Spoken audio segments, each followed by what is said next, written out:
right. Everybody's on mute. Their phones. Good evening. This is the meeting for the public hearing on the layout proposal for sanitary sewers for portions of Wolcott Hill Road in Weathersfield.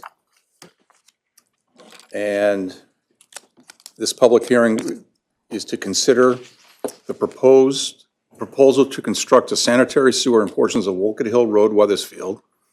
This public hearing is part of the legal procedure that the Metropolitan District is required to follow regarding the installation of sanitary sewers as mandated by the Special Act 511 of the Connecticut General Assembly of 1929. The plan for this project has been undertaken in response to a petition for sanitary sewers received from 5 property owners. A final decision on this project has yet to be made.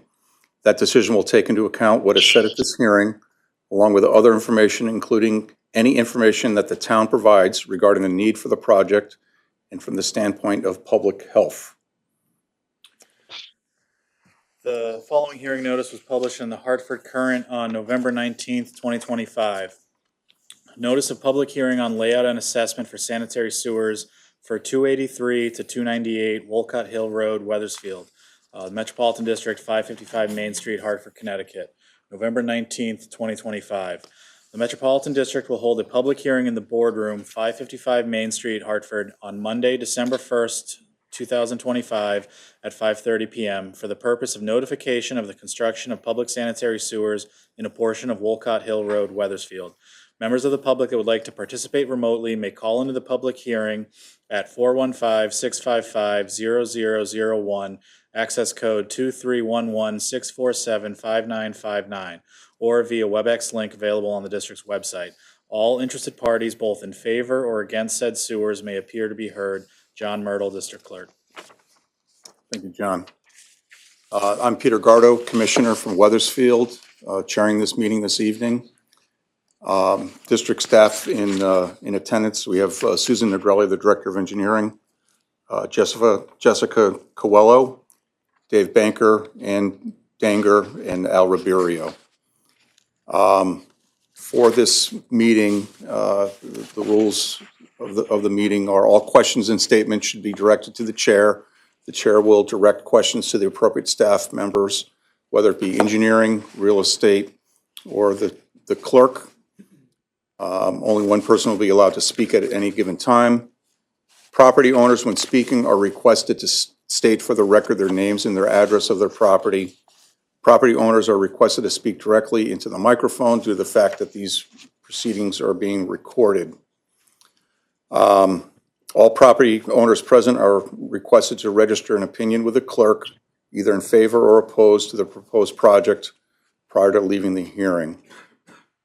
So the meeting will consist of a technical overview of the project by Metropolitan District staff, an opportunity for the property owners to speak, present to ask any technical questions concerning the project, an opportunity for those property owners favoring the project to ask questions and express their point of view, and an opportunity for those property owners opposed to the project to ask questions and express their point of view. So we'll now have Jessica Coelho present this presentation. Thank you. I'm just going to pause a moment while John puts it on the screen for us. And those of you who are calling in, I'll do my best to explain what we can see here on the screen. So, as Commissioner noted, my name is Jessica Coelho. I am the Senior Project Manager overseeing the team for this petition project, and I'm going to give a brief overview of the project and the steps that are involved in the petition process so that everyone is in complete understanding of the project, and then you'll have your chance to state your opinions, your formal opinions. Sorry, Jess, it's not sharing on the WebEx. Oh, all right. Oh. Bear with us.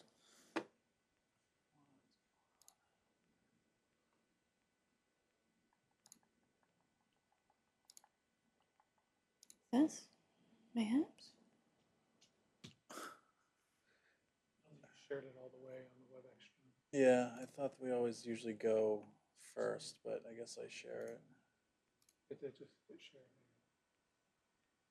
There we go. There it is. That should do it. Okay, All right, go for it. beautiful. All right. And do I have the ability to hit a button? No? What does she have to All point right, to? just tell me and advance I'll. All right, next. Go to Thank the you. next.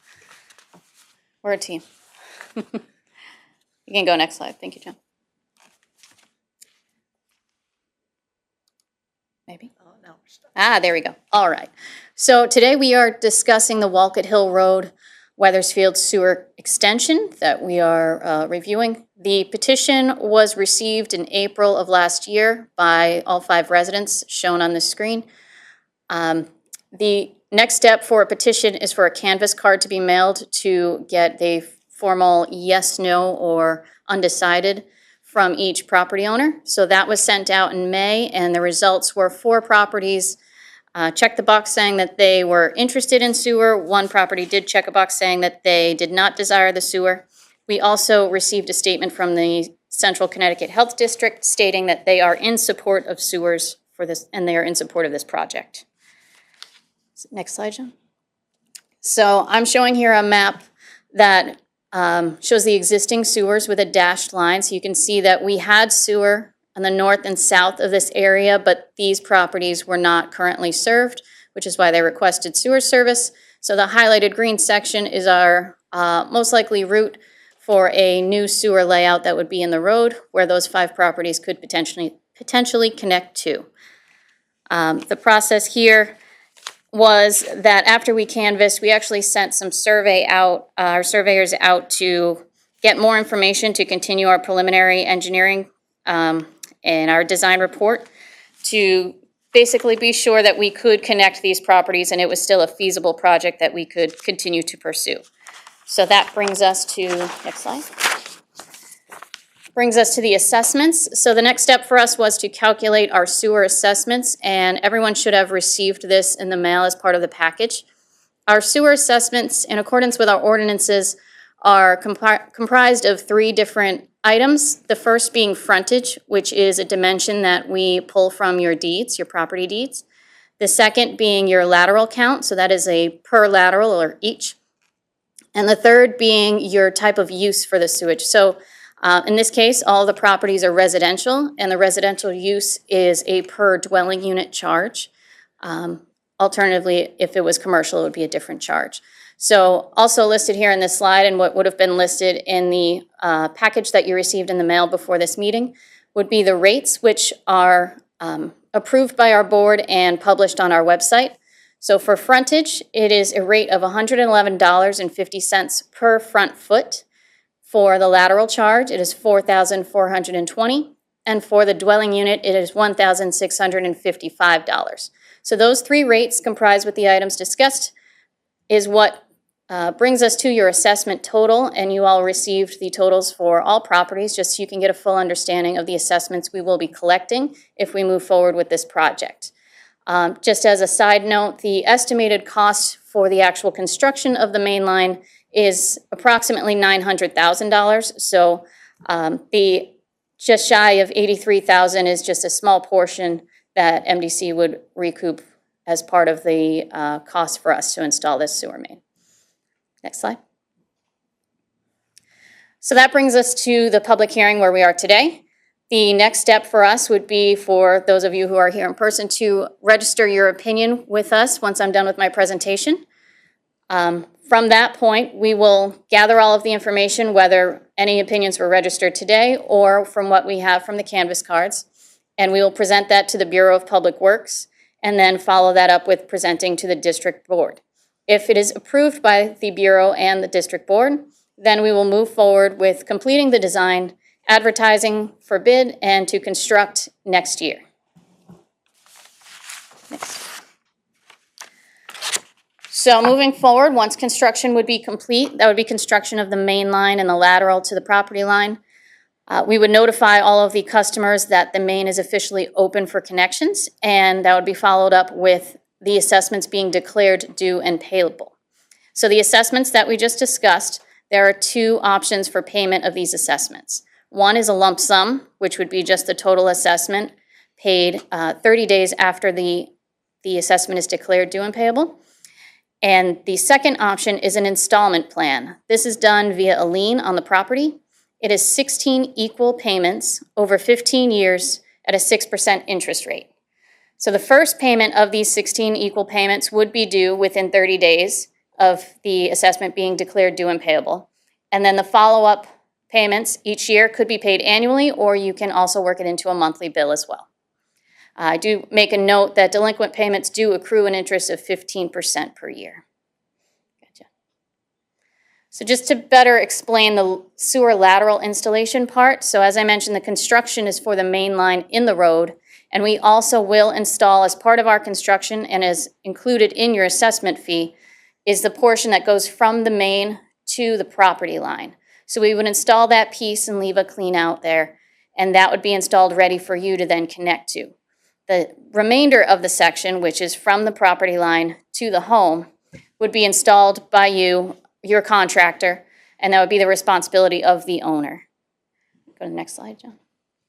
So although that section is the responsibility of the owner, the MDC does offer a program, if that's something that would interest you. It is a program that would cover up to $10,000 of the cost of that portion of the lateral. So you would have to get 3 qualified insured contractor quotes, and you would present which contractor you're choosing. We would pay the contractor directly that $10,000, but it would be repaid to us as part of a lien on the property with the 6% interest rate, similar to how you can pay in installments for the assessment itself. That is an option that we have as one of our programs for our customers. If the cost is greater than $10,000 for that section, that portion would be the responsibility of the owner and could not be included in that lien. Next slide. So as I mentioned, the contractor must be qualified and insured. We want to make sure that there's a good contractor out there doing this work. We would pay the contractor directly, and they must follow all district standards, including utilizing our approved materials, and we would inspect this work. The program does not cover the cost of internal replumbing or existing septic system abandonment, so it's just for the installation of the pipe itself.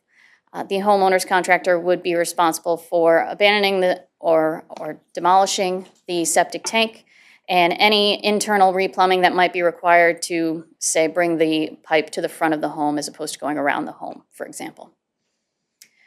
So that is the general overview of the project and your assessments. I would ask that if you have questions specific to your property and assessments, we would deal with that later. But for now, if you would like to register your opinion, I pass it over to you, Commissioner. Okay, thank you. So thank you very much. I'd like to open the floor to folks that are in favor of the sanitary sewer project, please. Go up to the podium. Yeah, go ahead up to the podium, please. Boy. Hi, my name's Julie Flynn. I'm at 298 Wolcott Hill, and I am in favor of the project. It's something that I've been actively working towards since we bought the home in 2007. I have the smallest property in this group and extremely limited options if and when my very old septic ceases to work. That's really all I have to say. All right, thank you very much. Thank you. Yes, I think there's someone on the telephone. Gregory Dirksen, would you like to provide comment? Hi, Gregory Dirksen, 290 Wolcott Hill Road. Oh, did my video?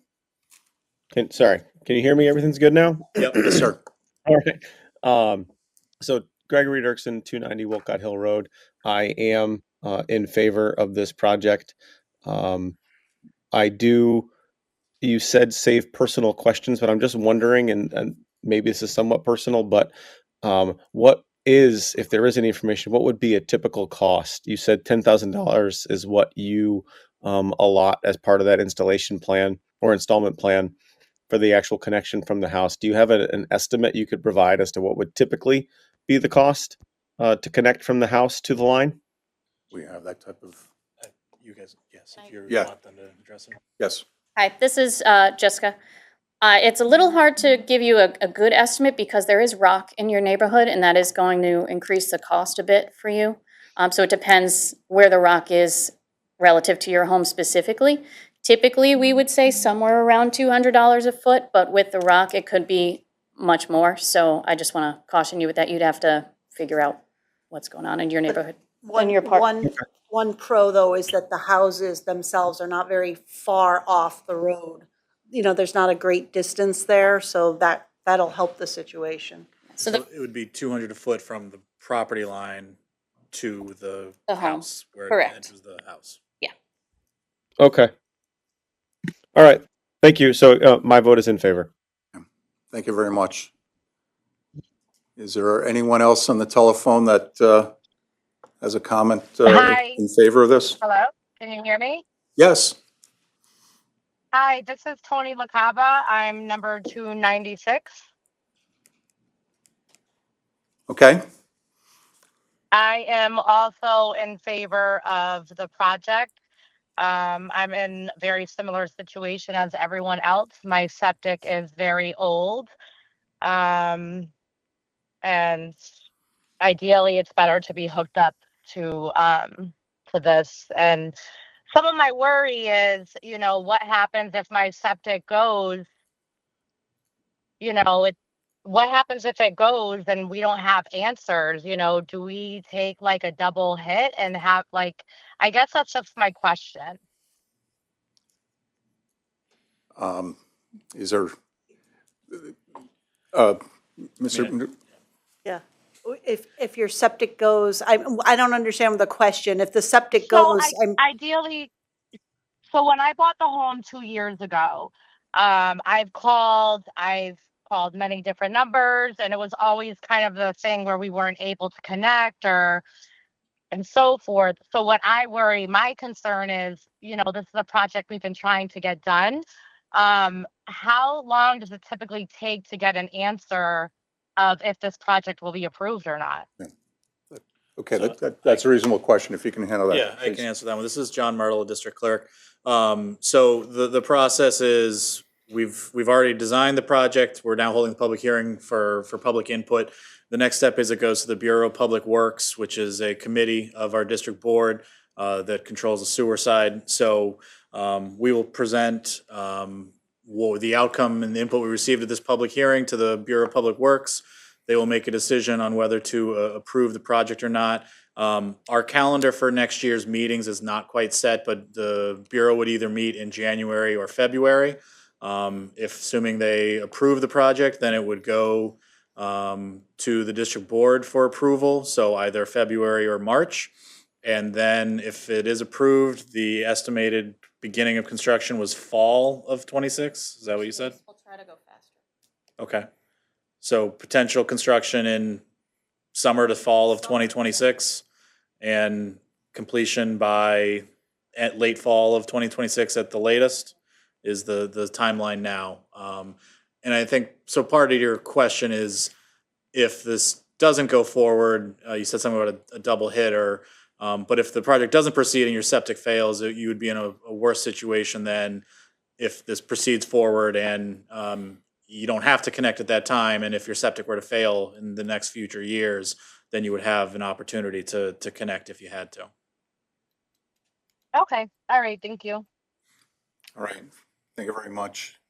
Is that all the folks we have on the phone, John? Yeah, that looks like that's everybody that's online. Is there anyone else online that wanted to submit public comment?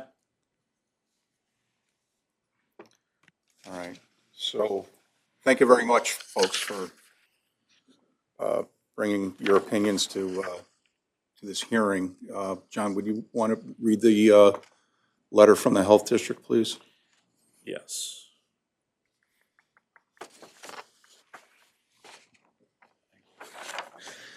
We received input from the Central Connecticut Health District, the supervising sanitarian, on Monday, September 29th, 2025.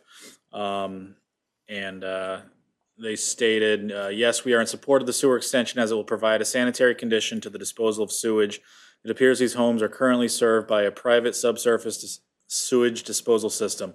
Once their septic system fails, then the property would need to connect to the sanitary sewer. We would request documentation from the homeowner stating the septic tank was properly abandoned. Please let me know if you have any questions or concern. Kristen Amadeo, RS Supervising Sanitarian, Central Connecticut Health District. Thank you, John. All right. So with that, we're at the point in the agenda where if any property owners would like to register opinions with the town clerk, they have not spoken at the meeting, they have the opportunity to do that. Is there a deadline for that? Yeah, we'll leave it open until the close of business tomorrow. You can send an email to districtclerk@themdc.com. That's districtclerk@themdc.com. All right. Thank you very much. Well, that's the end of our business, and I guess I'm the only one that can adjourn this meeting, so motion to adjourn approved. Thank you very much.